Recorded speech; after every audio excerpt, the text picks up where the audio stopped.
옛날에 그 부흥사 목사님들 이렇게 수련회 같은데 하거나 말씀 사경회 같은 거 하면 예수님 언제 오실까 하면 이렇게 비가 부슬부슬 내리는 수요일 밤에 오시지 않을까 뭐 이런 얘기 많이 했는데, 여러분들이 일단 살아남으신 걸로 네, 많이 오셔서 감사합니다.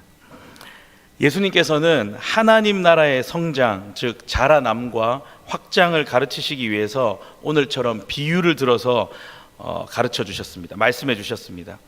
앞에 나오는 겨자씨 비유랑 누룩 비유는 한 쌍으로 나오는데, 하나님 나라가 성장하는 모습의 두 면을 보여줍니다. 겨자씨 비유는 외부적으로 뭔가 이렇게 자라는 이러는 걸 보여주고, 누룩 비유는 내면적으로 내부적으로 성장하는 이런 걸 보여줍니다. 마태는 이것을 천국 비유로 가득한 장, 하나님 나라의 비유로 가득한 이 마태복음 13장에 기록해 두었습니다. 제가 얼마 전에 중고등부 소풍을 다녀왔는데요, 어디로 갔냐 하면 대구 서문시장이랑 달성공원에 다녀왔습니다. 실제로 제가 아이들에게 숙제를 내지는 않았지만, 만약에 중고등부 학생들한테 소풍으로 다녀온 서문시장이나 달성공원에 대해서 일기를 숙제로 써오라고 한다든지 수필을 써오라고 숙제를 낸다고 치면, 대부분의 친구들이 앞부분에 대구 서문시장은 이러이러하더라, 대구 서문시장은 마치 이것과 같더라 하면서 자기 눈에 본 서문시장에 또는 달성공원의 가장 강렬한 기억부터 써내려갈 겁니다. 우리도 어떤 곳에 다녀와서 그곳에 대한 설명을 해줄 때 그곳은 뭐 이것과 같더라, 이렇더라 라는 말로 시작하지 않습니까? 예수님이 지금 하나님 나라의 여러 속성들에 대해서, 천국의 여러 특징들에 대해서 제자들에게 가르치십니다. 비유의 방법으로 하나님 나라의 다스리심과 그 나라의 여러 가지 특징들을 가르쳐 주십니다. 그래서 시작이 천국은 마치 이와 같으니, 천국은 마치 이와 같으니라는 말씀으로 계속 소개하고 계시는 겁니다. 겨자씨 비유와 누룩 비유는 사실 앞에는 비유가 나오고 뒤에는 설명이 나오는데, 이 가라지 비유에 비해서 그 분량이 아주 짧습니다. 내용은 아주 간단합니다. 가장 작은 씨앗이, 겨자씨가 정원에 심겨져서 자라난 겨자나무가 엄청나게 자라났다는 겁니다. 누룩이 가루 전체를 엄청나게 부풀게 했다는 겁니다. 여러분, 하나님 나라와 관련해서 예수님이 당시 이 유대 사회에서 가장 작은 씨로 알려진 겨자씨 또는 누룩을 비유로 들어서 말씀하신 이유가 뭘까요? 예수님이 간단 명료하게 비유로 말씀하셨듯이 겨자 씨앗이 작다는 겁니다. 누룩처럼 쉽게 눈에 보이지 않는다는 겁니다. 하나님 나라가 시작은 작고 미미하다는 겁니다. 하나님 나라의 그 시작이 너무너무 작고 때로는 눈에 보이지 않은 것처럼 그런 모습을 강조하시고 싶었던 것 같습니다. 예수님은 하나님 나라의 시작과 완성, 시작과 미래에 대해서 대조하시면서 하나님 나라의 아주 작은 그 시작을 강조하고 있습니다. 유대인들은 하나님 나라가 아주 작게 시작하거나 눈에 보이지 않는다는 것 자체를 알지 못했습니다. 유대인들은 하나님 나라가 마치 하늘과 땅을 막 뒤흔드는, 하늘에서 막 천둥 번개가 치고 땅에는 지진이 일어나는 이런 아주 극적이고 강렬하고 큰 형상과 함께 큰 능력으로 임하실 것이라고, 그런 메시아가 오고 하나님 나라가 임할 거라고 기대했습니다. 하지만 예수님은 하나님 나라가 겨자씨 한 알처럼 아주 지극히 작게 시작된다고 말씀하심으로 그들의 생각과 기대를 뒤집어 엎으셨습니다. 사랑하는 여러분, 예수님의 인격과 사역을 통해서 시작된 하나님 나라가 처음에는 오늘 본문에 말씀하는 것처럼 아주 작은 겨자씨 한 알처럼 작고 미미하게 시작됐지만, 마침내 하나님의 주권적인 능력으로 크고 영광스럽게 완성될 줄 믿으시기 바랍니다. 여러분, 예수님이 일하시던 그 시대로부터 2000년이나 지난 지금에도 하나님 나라의 영광과 권능은 사실 세상의 능력과 영광에 비해서 좀 미약해 보입니다.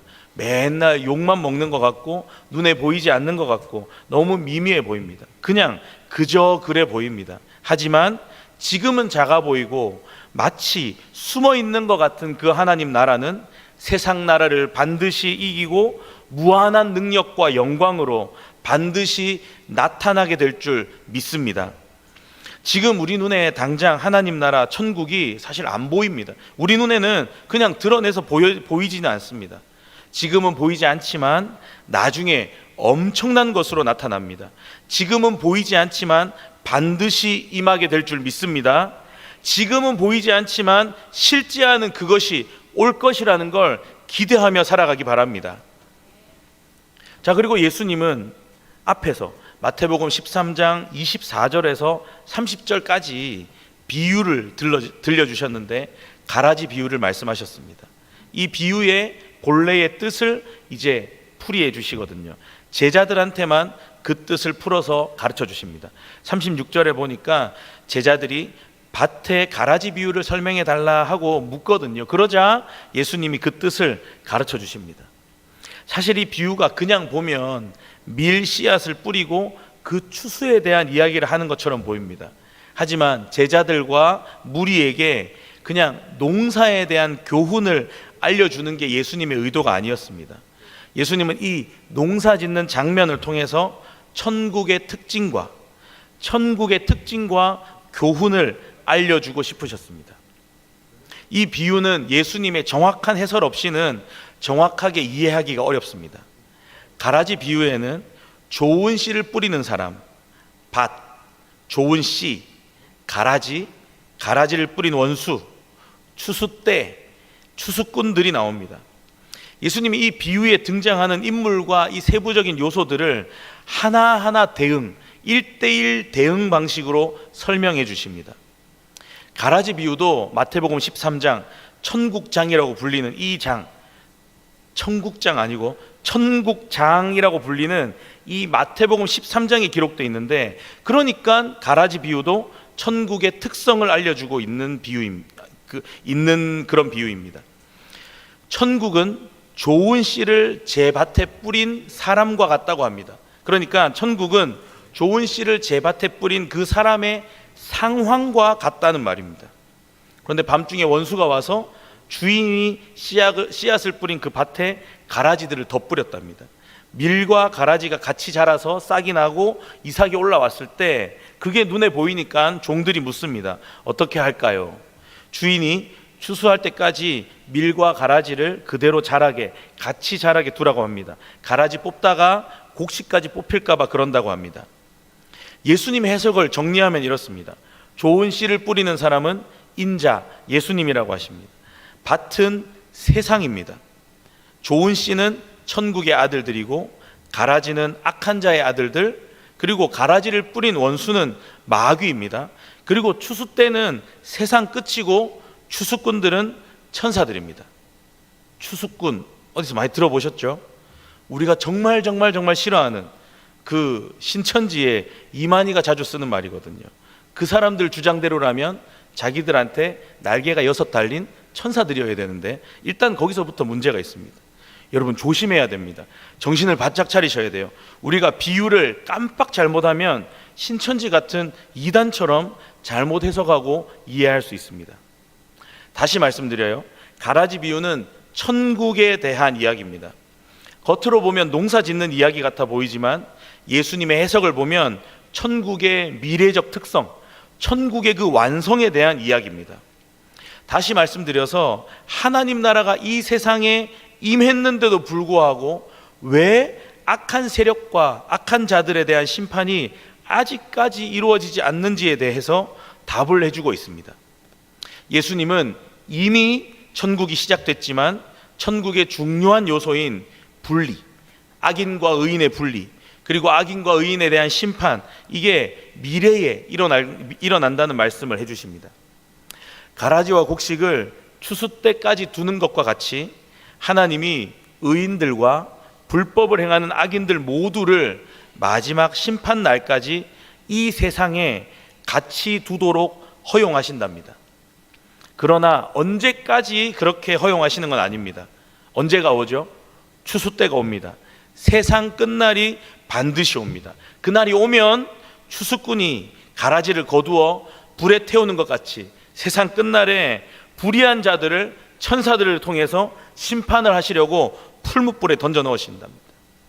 신천지 추수꾼들이 14만 4천 그 숫자 되도록 자기들한테 데려가는 게 아니고 하나님이 말씀하신 추수꾼들, 천사들 보내셔서 마지막 세상 끝날에 불의한 자들을 풀무불에 던져 넣으시고 의로운 자들은 하나님 아버지의 나라에서 영광을 누리게 하실 거라는 겁니다.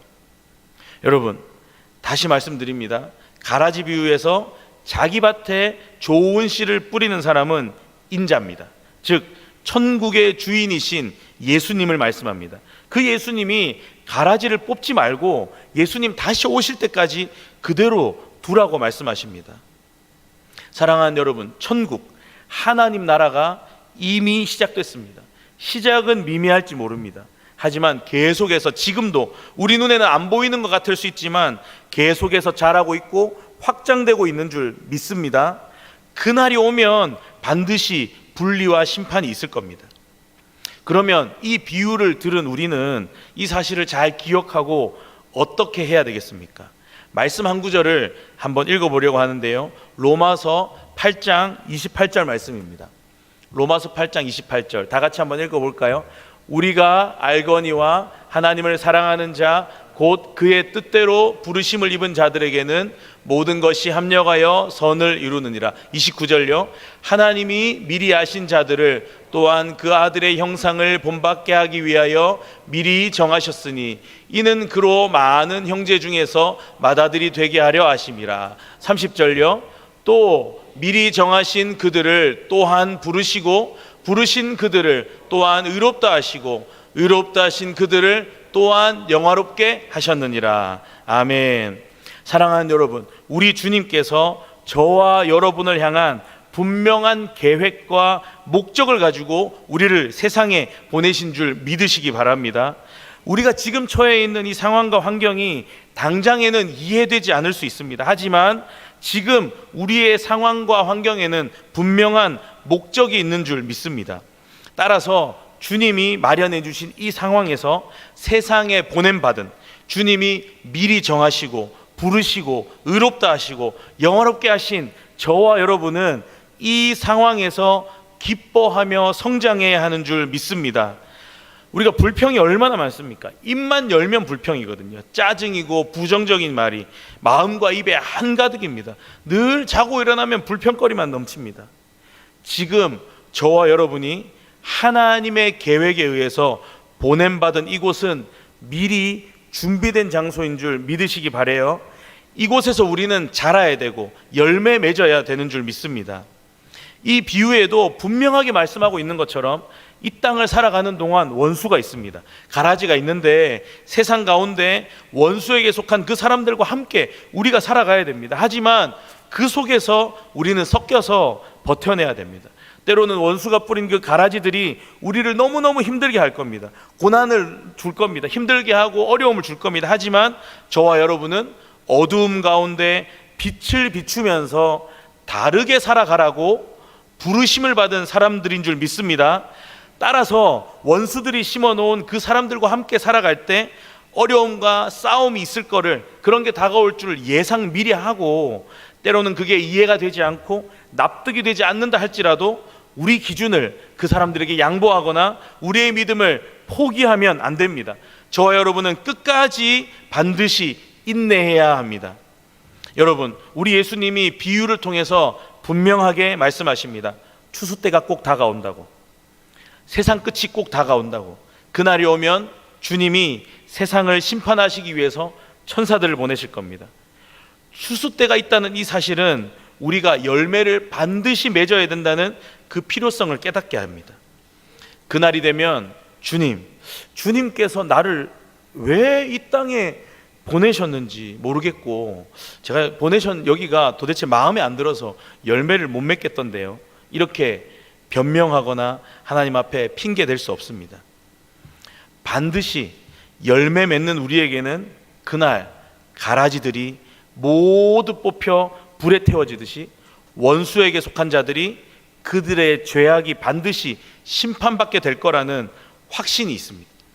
그날은 그 사람들한테 엄청나게 끔찍한 날이 될 겁니다. 예수님을 구주로 영접하지 않은 사람들은 영원한 심판과 벌에 처하게 될 겁니다. 죄송하지만 우리 중에도 진정으로 회심하지 않고 예수님을 구주로 영접하지 않고 세상만 쫓아가고 마치 가라지처럼 살아간다면 우리도 이런 심판과 벌에 처하게 될 겁니다. 오늘 말씀처럼 슬피 울며 이를 갈게 될 겁니다. 저는 엄살이 심합니다. 라면을 끓이다가 냄비 뚜껑이 살짝 떼었는데도 너무너무 아파합니다. 영원한 지옥불은 라면 냄비 뚜껑이랑은 비교도 할 수 없을 겁니다. 여러분, 그러므로 우리는 믿음을 포기하지 않고 끝까지 믿음의 선한 싸움을 싸워내고 버텨내야 됩니다. 그리고 우리는 기뻐하고 즐거워해야 됩니다. 예수님을 구주로 영접한 우리의 결말은 가라지와 같은 그 사람들하고는 완전히 다릅니다. 하나님이 의인들을 하나님 곁으로 데려가셔서 하나님 나라의 귀한 일을 맡겨주실 겁니다. 그들은 하나님의 영광으로 해와 같이 빛나게 될 줄 믿습니다. 하나님의 아버지가 되시고 우리는 하나님의 자녀가 되는 줄 믿습니다. 근데 사실 이렇게 말씀드려도, 제가 늘 설교할 때마다 느끼는 건데, 제가 말씀드려도 마음이 쉽지 않습니다. 이게 말은 쉽게 하는데 우리가 이렇게 살아가는 게 너무너무 치열할 수 있거든요. 하지만 지금 이제 읽을 로마서 말씀 한 말씀만 더 붙잡으면 주님이 확신 주실 줄 믿습니다. 로마서 말씀 한 구절 더 보고 말씀 마치려고 합니다. 로마서 8장 36절에서 39절입니다. 우리 같이 한번 또 읽어보겠습니다. 기록된 바 우리가 종일 주를 위하여 죽임을 당하게 되며 도살당할 양같이 여김을 받았나이다 함과 같으니라. 그러나 이 모든 일에 우리를 사랑하시는 이로 말미암아 우리가 넉넉히 이기느니라. 내가 확신하노니 사망이나 생명이나 천사들이나 권세자들이나 현재일이나 장래일이나 능력이나 높음이나 깊음이나 다른 어떤 피조물이라도 우리를 우리 주 그리스도 예수 안에 있는 하나님의 사랑에서 끊을 수 없으리라. 할렐루야. 사랑하는 여러분, 우리는 할 수 없지만 우리 주님이 우리로 하게 하실 줄 믿습니다. 우리 믿음의, 우리 구원의 근거가 우리 자신이 아니라 우리 주님이 바로 그 근거가 되시고 주님의 사랑이 바로 그 근거가 되는 줄 믿습니다. 이 믿음으로 승리하며 살아가는 저와 여러분 되기를 간절히 소망합니다.